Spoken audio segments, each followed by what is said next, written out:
ভাই বড় ধন রক্তের বাঁধন, এই কথাটা কতটুকু সত্য সেটাই দেখার বিষয়।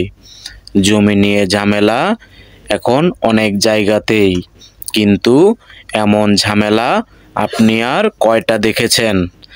ভাইয়ের ভাই এমন ঝামেলা জমি নিয়ে যা সিনেমার কাছেও হার মানবে। পৈতৃক সম্পত্তি বন্টন করা নিয়ে ভাইদের মধ্যে এমন পরিবেশ সৃষ্টি হয় যে এর আগে আপনি আর কখনো দেখেননি।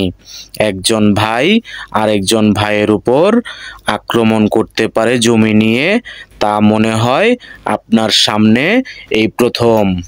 পৈতৃক সম্পত্তি বন্টন করা নিয়ে দুই ভাইয়ের মধ্যে চলছিল ঝামেলা।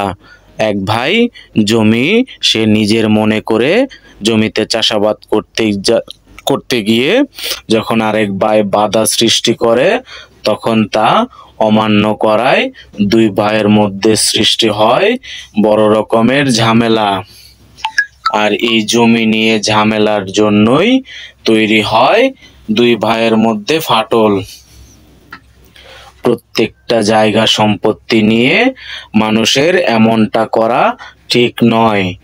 আর এমন সয় সম্পদ নিয়ে অহরহ ঘটে যাচ্ছে আমাদের দেশের বিভিন্ন অঞ্চলে, বিভিন্ন এলাকায়, যা আমরা লক্ষ্য করছি বিভিন্ন স্থানে। এখানে এক ভাই আরেক ভাইয়ের উপরে আক্রমণ করার চেষ্টা করে, তাকে বাধা দেওয়ার চেষ্টা করে। সে জমিতে ধান চাষ করছিল, ধান চাষের জমিটি তাকে না দেওয়ার কারণটাই সে উপস্থাপন করার চেষ্টা করে, কিন্তু দুই ভাইয়ের মধ্যে সৃষ্টি হয় বড় রকমের ঝামেলা।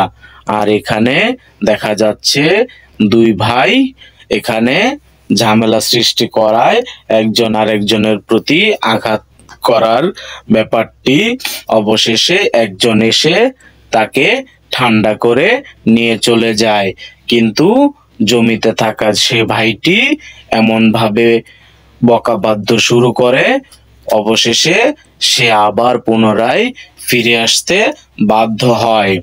আর এমন ঝামেলা এমন সৃষ্টি হয় যা আসলেই অপ্রাপ্ত, এটা কেউ আশা করেনি। আসলে পৈতৃক সম্পত্তি যদি বেশি থাকে তখনই এমনটা ঘটে।